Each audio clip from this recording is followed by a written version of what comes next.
Mari kita berdoa sama-sama.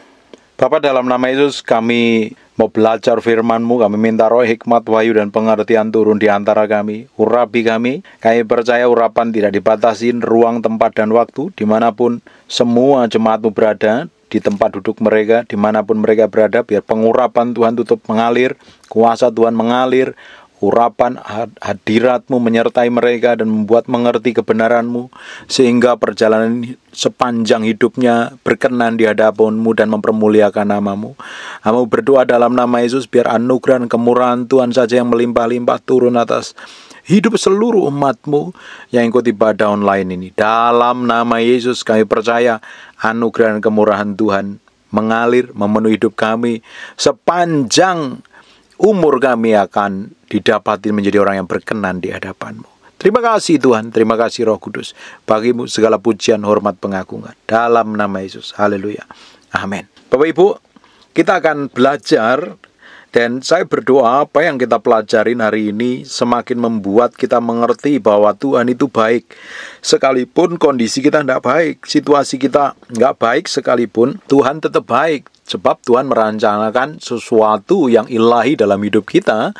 Setelah kita mengalami kelahiran baru, Tuhan punya tujuan, Tuhan punya maksud, supaya rencananya digenapi melalui kehidupan kita. Apalagi Alkitab katakan, Tuhan selalu mendatangkan kebaikan bagi orang yang mengasihi Dia kok. Rencananya selalu baik. Kadang sampai hari ini kondisi kita tidak baik, diperhadapkan dengan masa-masa sulit. Kadang kita berurusan dengan orang yang kelakuannya jelek, sikapnya buruk, jadi batu sandungan, yang kepahitan, yang luka batin, yang trauma. Orang-orang yang belum bertobat atau orang yang sudah kenal firman Tuhan tapi kelakuannya buruk, itu menjadi tantangan tersendiri buat hidup kita, supaya kita semakin bersikap benar di hadapan Tuhan. Sekarang kita buka di 1 Petrus pasal yang ketiga, mulai ayat yang ke-13. Dan siapakah yang akan berbuat jahat terhadap kamu, jika kamu rajin berbuat baik? Ternyata Alkitab katakan, masih ada saja di sekitaran hidup kita ini, sekalipun kita berbuat baik, tetap ada orang yang berbuat jahat atas hidup kita. Yesus pun juga mengalami yang sama loh. Yesus Tuhan yang rela jadi manusia, menebus dosa kita, ternyata dia mengalami aniaya, mengalami caci maki dan lain sebagainya. Kita pengikutnya Kristus tidak mengalami, sekalipun kita rajin berbuat baik, tetap ada hal yang kita hadapin yang tidak sesuai dengan kehendak hati kita. Bagaimana meresponnya kita? Harus tepat seperti yang Tuhan mau. Jangan kita memiliki respon yang salah.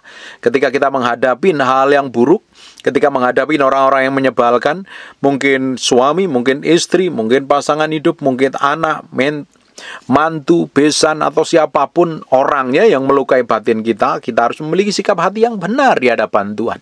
Percuma kita bersikap buruk, toh kadang itu akan memperburuk keadaan kita. Belajar menyerahkan hati kita ini sepenuhnya di hadapan Tuhan. Sekalipun kita rajin berbuat baik, rajin beribadah, rajin nyembah Tuhan, diurapin Tuhan sekalipun, dipakai Tuhan luar biasa sekalipun, tidak menjamin akan ada orang semuanya berbuat baik. Selalu akan ada orang yang berbuat jahat. Selalu ada orang yang tidak suka dengan kita. Selalu kita akan ketemu orang yang nggak pernah tahu dan nggak pernah mau tahu tentang hidup kita.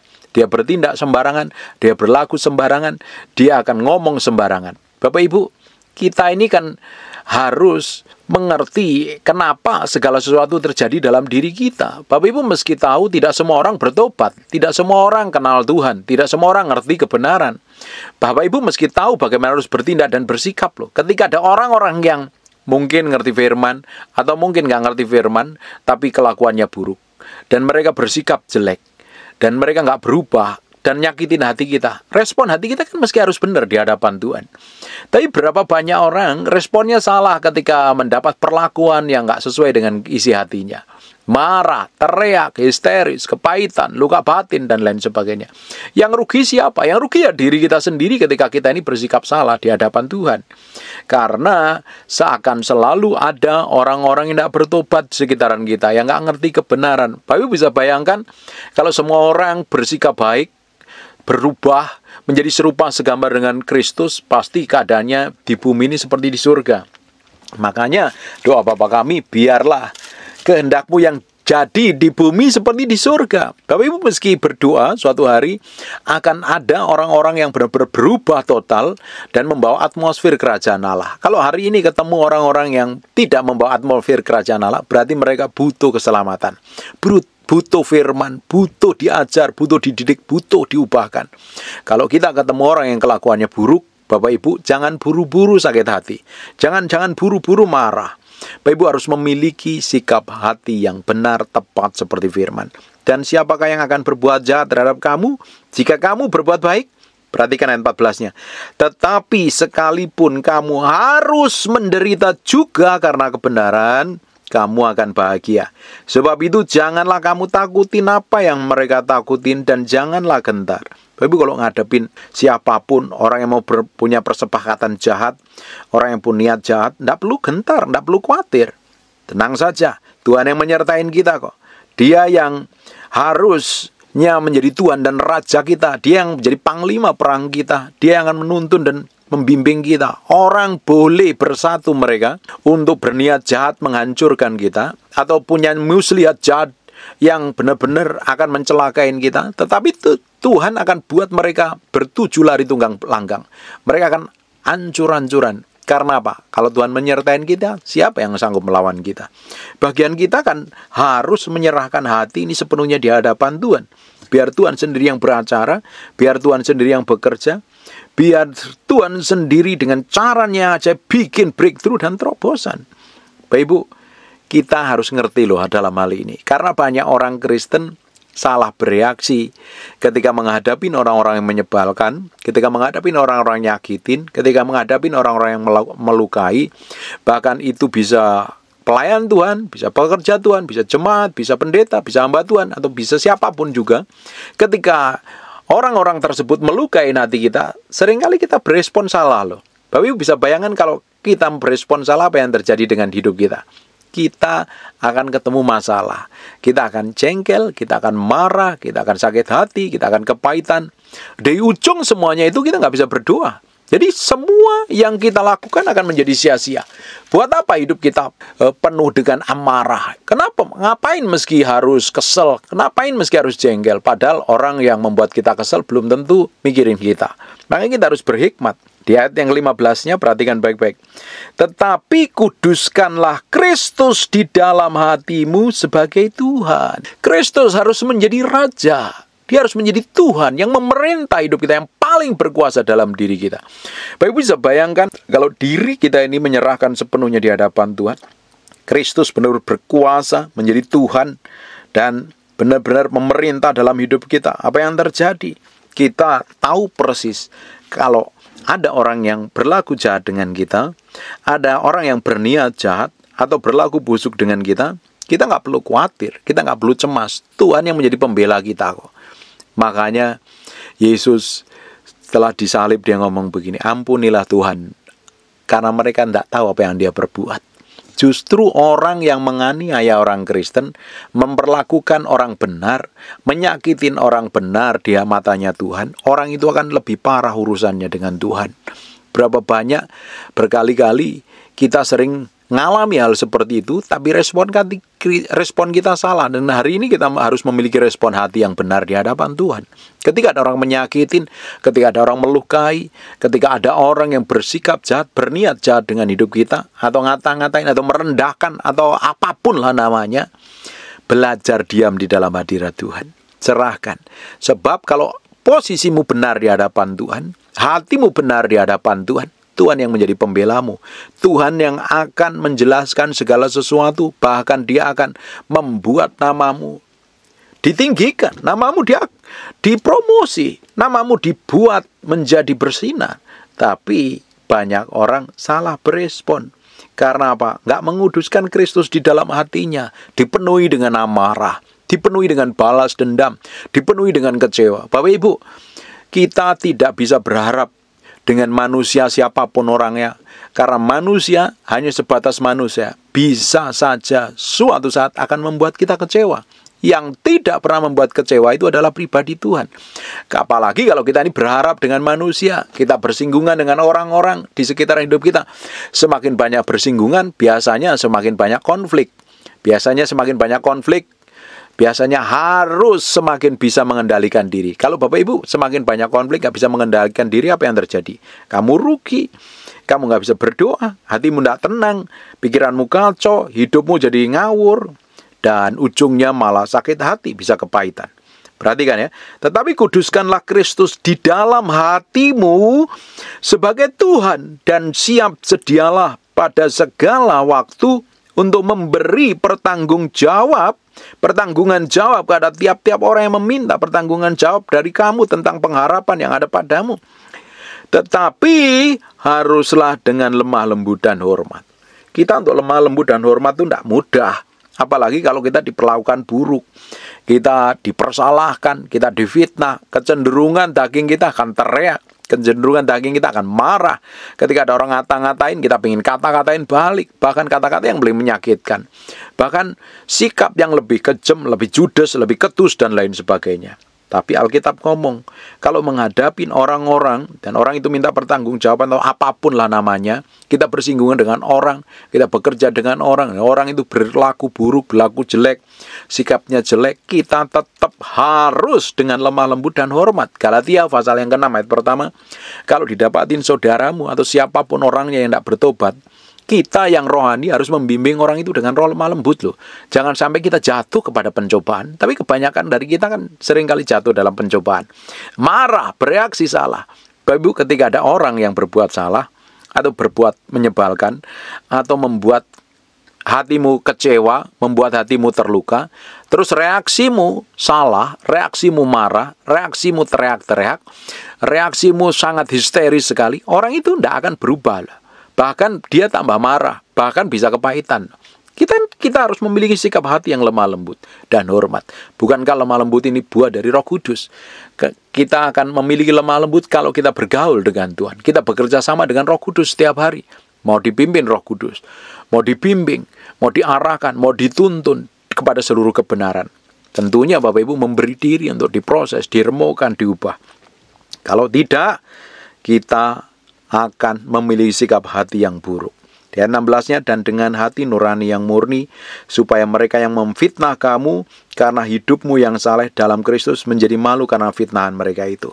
Tunjukin aja sikap hati yang benar. Bapak Ibu, kalau hidup kita ini benar di hadapan Tuhan, motivasi kita benar, jalan kita lurus sesuai firman. Kalau ada orang memaki, orang merendahkan, orang memfitnah, orang memutarbalikkan fakta, berniat jahat, atau apapun lah namanya, dia akan bersekongkol untuk melakukan kejahatan yang busuk terhadap diri kita. Selama hati nurani kita benar, hidup kita benar, tidak usah takut. Karena dengan sikap hati yang benar, hidup yang saleh, justru orang-orang tersebut akan melihat betapa baiknya kelakuan kita.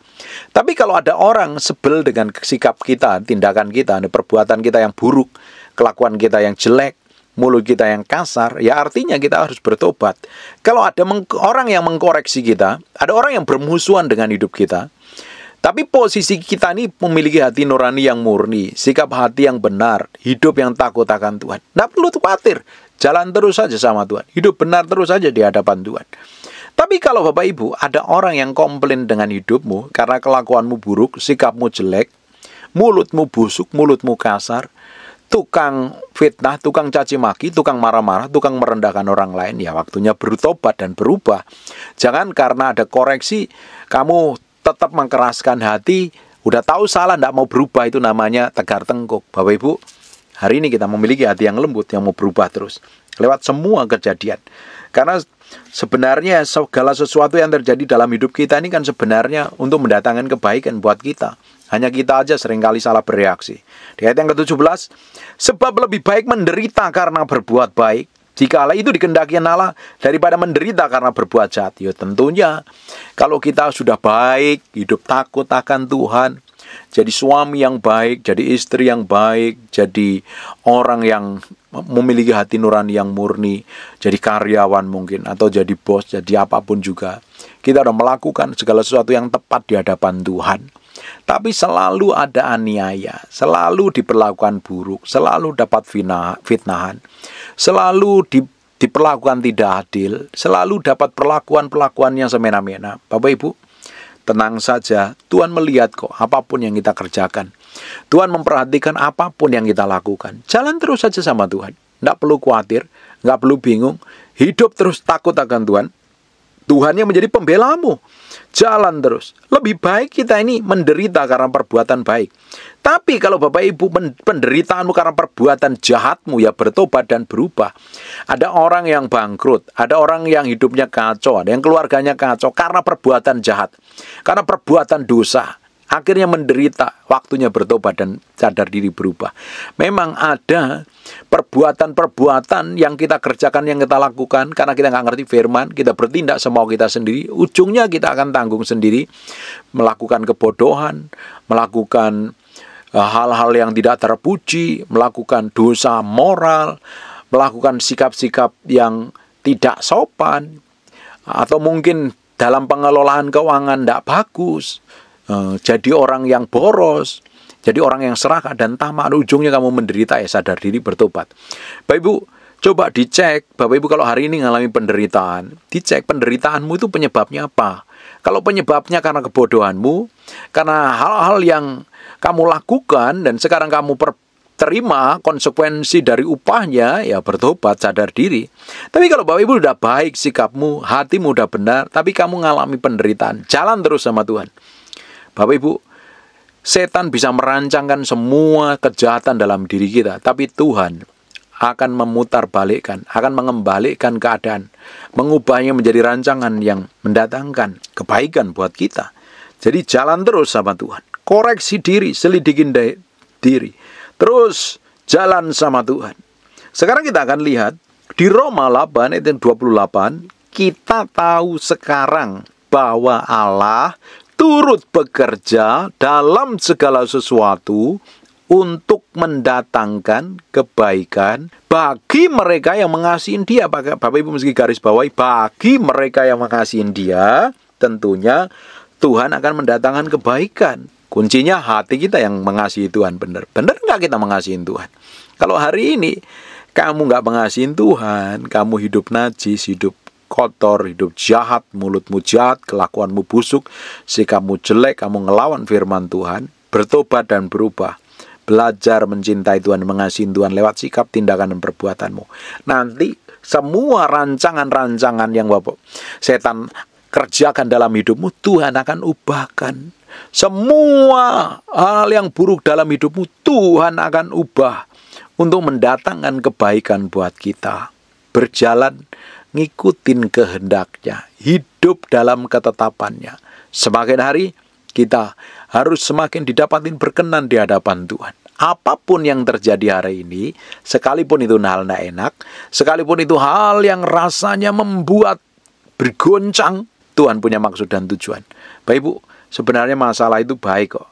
Kita Mazmur katakan kesesakan itu baik, penderitaan itu baik bagiku. Ngajarin aku ketetapan-ketetapanmu supaya jalan dalam firmanmu.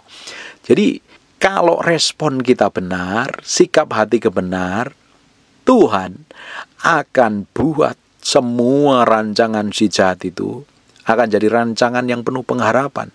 Karena Tuhan bekerja dalam segala sesuatu untuk mendatangkan kebaikan bagi mereka yang mengasihi Dia.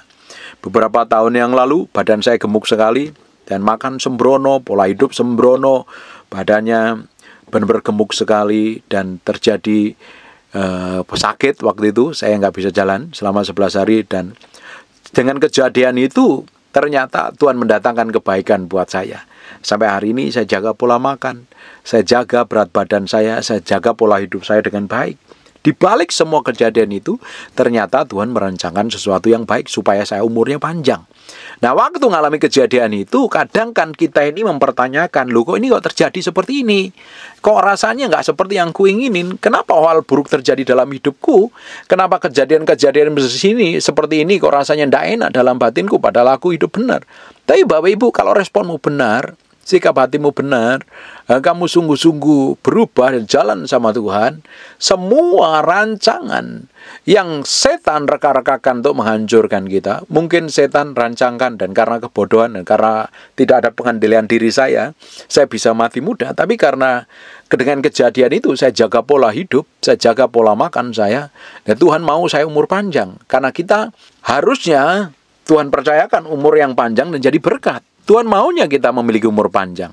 Tapi karena pola hidup kita, cara hidup kita, kita bisa memperpendek umur kita dengan cara sikap dan tindakan serta keputusan kita. Nah, Bapak Ibu meski belajar dengan kejadian-kejadian, Bapak Ibu mengalami apa hari ini? Kejadian buruk apa? Hal buruk apa yang terjadi dalam hidupmu? Selama engkau memiliki sikap hati yang benar, hatimu benar di hadapan Tuhan, hidupmu benar di hadapan Tuhan, Bapak Ibu tidak perlu khawatir. Tuhan sendiri yang akan beracara. Tuhan sendiri akan bekerja dengan caranya yang ajaib kok. Akan membuat rancangan si jahat itu menjadi rancangan yang penuh dengan pengharapan, yang mendatangkan kebaikan. Belajar dari semua kejadian yang terjadi dalam hidupmu hari ini, mulai miliki sikap hati yang benar, hidup takut akan Tuhan, jalan sama Tuhan. Tuhan akan buat sesuatu yang ajaib dalam hidupmu. Tuhan akan berkarya, bekerja dengan cara yang ajaib, akan membuat hidup menjadi berkat bagi banyak orang, dan nama Tuhan akan dipermuliakan melalui hidupmu. Dan saya berdoa apa yang kita pelajarin hari ini mengubahkan yang di dalam hati kita. Ini kedengarannya dengerin firman yang saya sampaikan ini simple, tapi Bapak Ibu ketika menghadapi semua hal yang tidak enak dalam hatimu, Bapak Ibu harus memiliki respon yang benar loh. Kadang jerit, kadang nangis, kadang teriak. Kok kenapa terjadi seperti ini? Kenapa kok ini saya alami? Dan Bapak Ibu mesti lihat, Tuhan punya rencana yang baik di balik semuanya itu.